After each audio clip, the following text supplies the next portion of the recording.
And tonight we're talking about all things investing and how you can get started investing in 2026. Some of the topics that I'm going to cover is why you should invest, how much you should be investing, how you can actually physically invest through apps and the tools to do it, and what to invest in. Welcome everyone to the live stream, the first one of 2026. In the chat, let me know your name, where you're from. Love to hear from you. And if you've got any questions, shoot those through along as we go, and I'll check periodically and I'll answer any questions. And if you're watching on the replay, I'm going to leave some timestamps down so you can flick through to the part of the video that you like. Now, quick disclaimer, I'm not a licensed financial advisor. Quick disclaimer, I'm not a licensed financial advisor. The live stream tonight is purely for entertainment and educational purposes. Now, the first question, what should you invest in? And I want to answer this question through a story. Say actually you have a job that you like. Say that you actually have a really good job and the job goes well, you get promoted, you start earning more and more money, you buy a house, and then you're really, really reliant on your income. Then say what happens is your job starts to change a bit. Maybe the company that you're working for starts to change. Maybe your boss starts to change, and you start to become really miserable in your job that you're in. You feel trapped because you're trapped by your salary. You're relying on your salary to have to pay for the house that you've bought. That's a really, really bad situation. Or say, for example, that you have a job that you actually hate and you want to make a complete career change, but you don't have the resources available to be able to change, to upskill yourselves, to go through that transition period on going from an old job to a new job.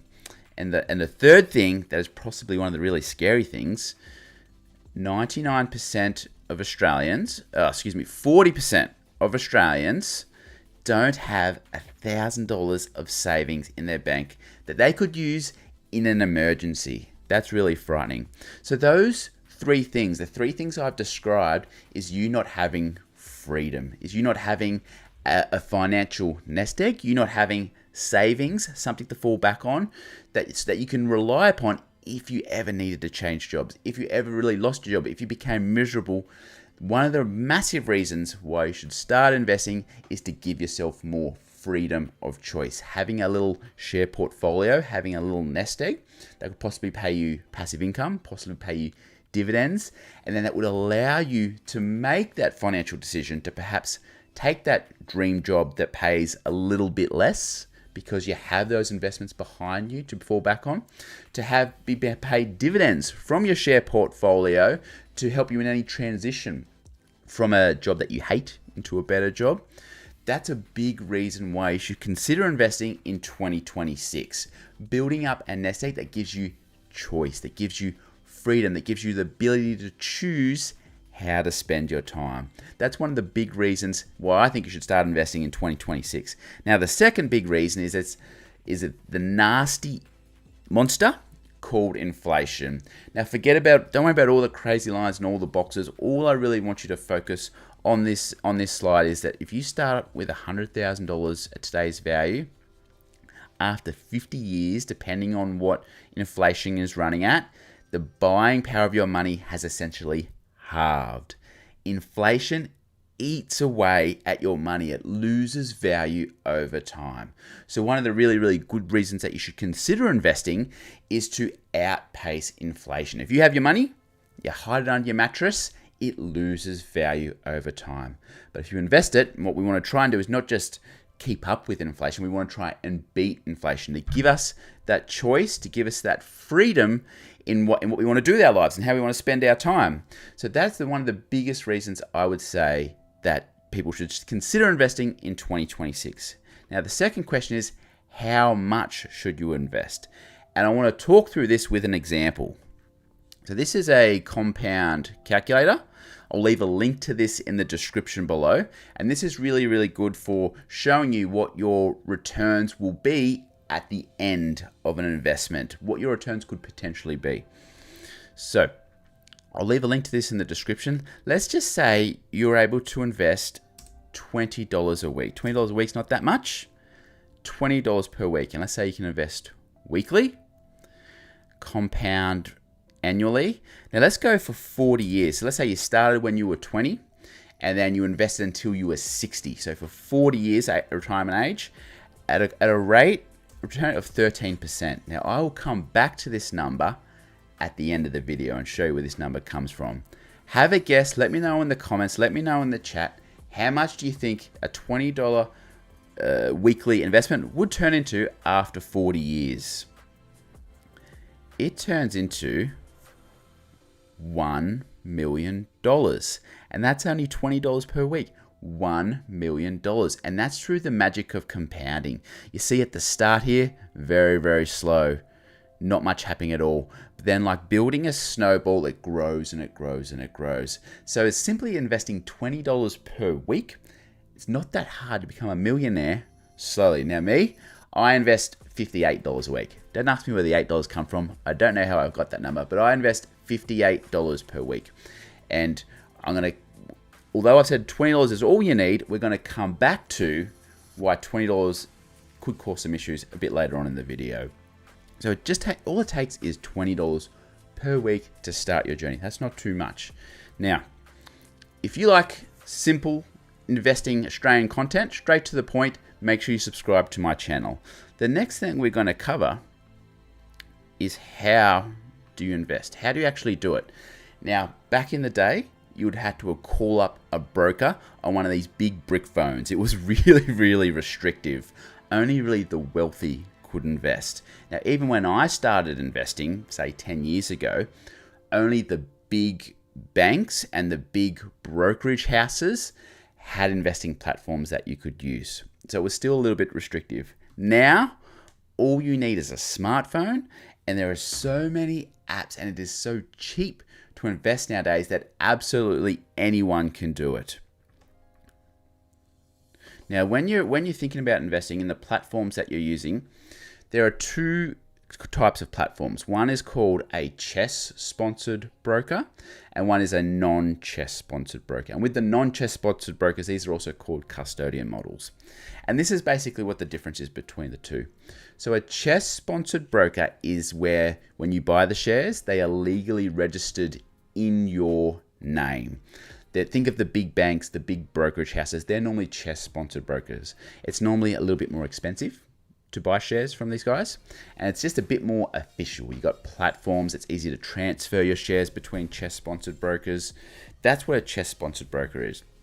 A non-CHESS sponsored broker or a custodian model is where the shares are not legally in your name. They are held on trust for you with the broker. Now, some of the benefits for that is it's normally a lot cheaper to trade, to buy shares on these non-CHESS sponsored brokers. You can buy fractional shares, meaning if you don't have enough money to buy one Tesla share at $400 USD, you can buy a portion of a Tesla share. That's what these fractional shares allow you to do. And the downside is, though, because they are held on trust for you, they're not legally in your name. Should any one of these brokers go bankrupt, you might have a little bit of trouble with getting your shares. So this is an example of some brokers. Now, I'm not making any financial recommendation. This is just some examples that I've put up here. So here are some CHESS sponsored brokers. You can pause the video here on the replay if you want to have a closer look at that. And these are some non-CHESS sponsored brokers. So what do, I have one of each. I have one CHESS sponsored broker and I have one non-CHESS sponsored broker. And the reason for that is I'm searching for anything that has low transaction fees, low brokerage fees. And what these brokers do periodically, like Coles and Woolworths, they have specials, they have discounts, they're trying to attract customers, they want customers to come to their platform. So they constantly have sales. Sometimes they have no fees for a particular period of time. Sometimes they have very small fees. So they're changing all the time, so I have one of each. And why brokerage fees and why transaction fees are such a big deal, I want to show you with an example. So say you invested in the stock at $20. Remember our $20 from earlier in the live stream? Say you invested at $20 with a $2 transaction fee. What your real cost is for that share is $22. So you need the price to increase 10% from the day of when you've purchased it before you even break in. That's at a break even. That's at a $2 brokerage fee.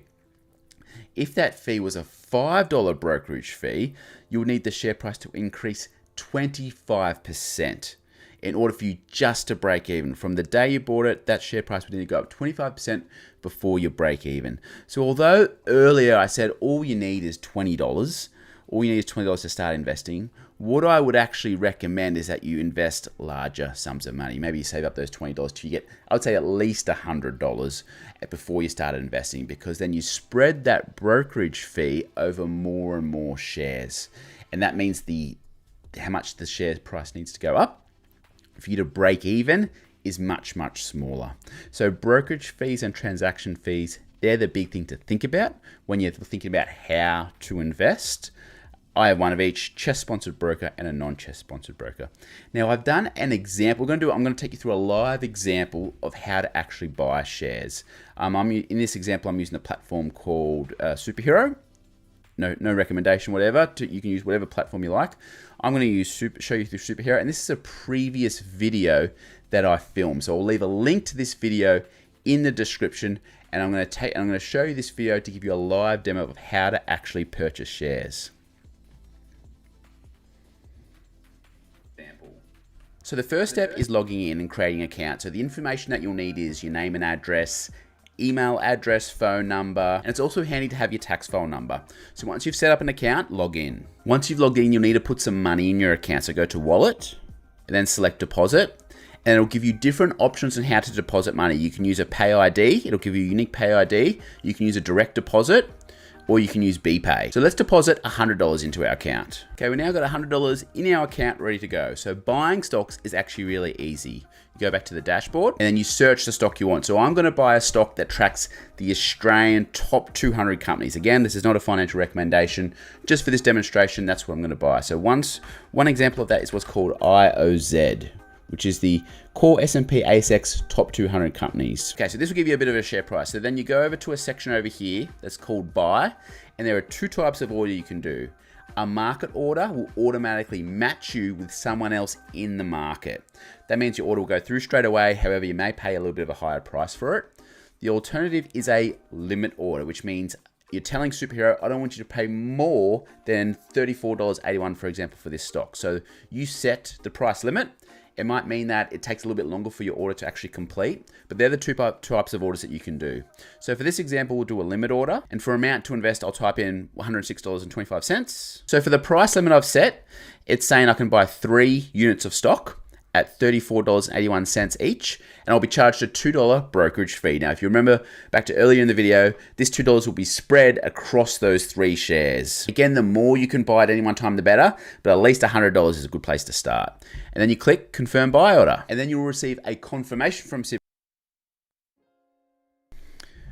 That's from a video I did previously. I'll leave a link to that in the description. Now, I just got a comment from a really good old mate of mine, Smithy.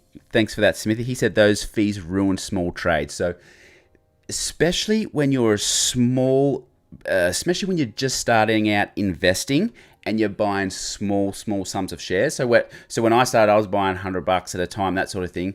The brokerage fee really impacts it. And that's a great comment from Smithy.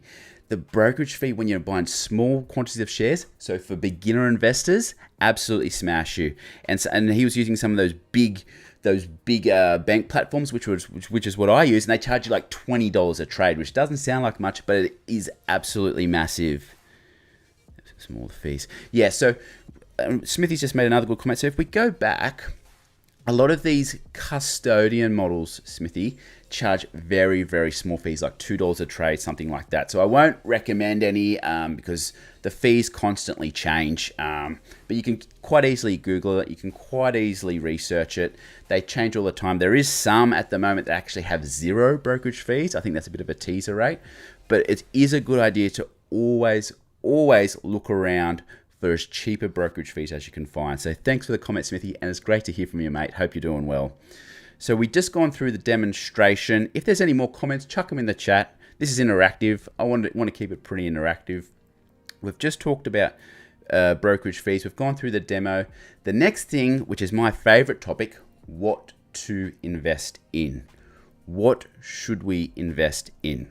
Now, I'm not making financial recommendations, but without a doubt, the big money to make big money is in buying individual stocks. That's where most of the massive returns are. And let's talk through a few examples.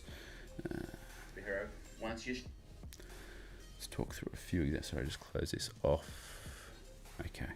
So these are the largest returns from the stock market last year on individual companies. And these are all basically AI stocks. So if you don't know many of these names, even the year before that, you think of companies like Nvidia, hundreds of percent returns.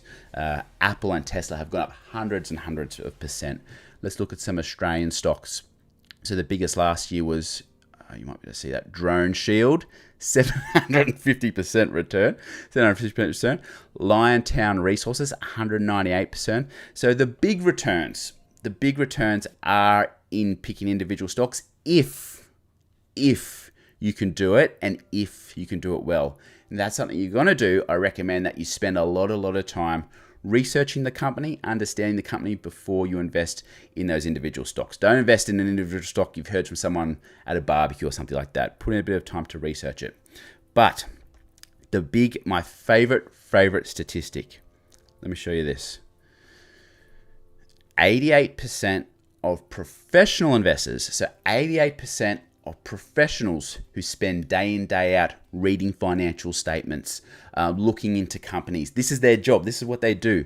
88% of professional investors is unable to beat the general stock market return as a whole. That's nuts. That's absolutely nuts. So the professionals that get paid to do this for a living cannot beat the general return of the stock market as a whole. So what do? I'll tell you what I do. Why even bother? Why not just be a passive investor? So for a beginner, people that don't have time to research companies or don't really have the understanding, why try and look for those individual companies? Why not just buy the market as a whole? That is the one possible thing you can do. And there's a couple of ways you can do that. So one of the ways you can do that is what's called an ETF, or an exchange traded fund. And you can buy these ETFs, which are shares, and that sole purpose of the ETF is to track the market as a whole. So I'll give you by way of an example. This is one of my favorite graphs. This is the returns of the Australian stock market as a whole over the last 124 years. And you see all the green bars are the years that it was just positive, and all the red bars are the years it was negative. And I've blown up that it's a bit hard to see, so I've blown up a bit of text there that says the average. So the average return over the last 124 years is 13% per year. That's pretty good. I'm happy with 13%. So instead of trying to chase the hundreds and thousands of percent returns, why not just be happy with 13% annual return per year by buying an ETF that tracks the stock market as a whole? That's something to think about. If that's something that interests you, one approach which is commonly discussed in financial circles is you can adopt what's called a core and a satellite strategy. So your core could be your ETFs that track various stock markets. You could track the Australian stock market, you could track the United States stock market, you could have some Euro and Asia markets. You have 3 or 4 of those maybe. And that's your big core position. So roughly, you're going to get close to those average returns. Now, returns are not, investing is not guaranteed. There's always risk, but that is the average. So that could be your core position. And then, if you still want to have a dabble to try and pick the next Drone Shield or pick the next, Nvidia, in some smaller satellite positions, then you can look at some individual stocks. That could be one strategy that you possibly adopt. Now, if you are interested in looking at some ETFs, I'll give you an example of a few. Again, no financial recommendations. So the American stock market is actually quite similar. Over our last 150 years, it's had about a 10%, close to 11% annual return. So it's fairly similar to the Australian stock market. So some ETFs, if you're interested in tracking the Australian stock market, you can just Google it. So a popular one is the Vanguard, VAS. Another one is tracks the top 300 companies in the Australian share market, so broadly tracks that market. Another one is the IOZ, which tracks the top 200 companies in the Australian stock market. And that's one of the more common indexes in the Australian stock market, the top 200 companies. So there's a couple of ETFs you can buy that will track the broader position, the broader performance of the Australian stock market as a whole. That could be an option that you look at.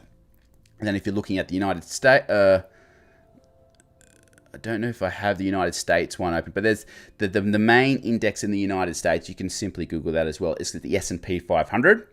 You could buy ETFs that track the S&P 500 if you wanted to, if you wanted some exposure to the United States. If you wanted exposure to other parts of the world, I've just Googled here ETFs X, means excluding US and Australia.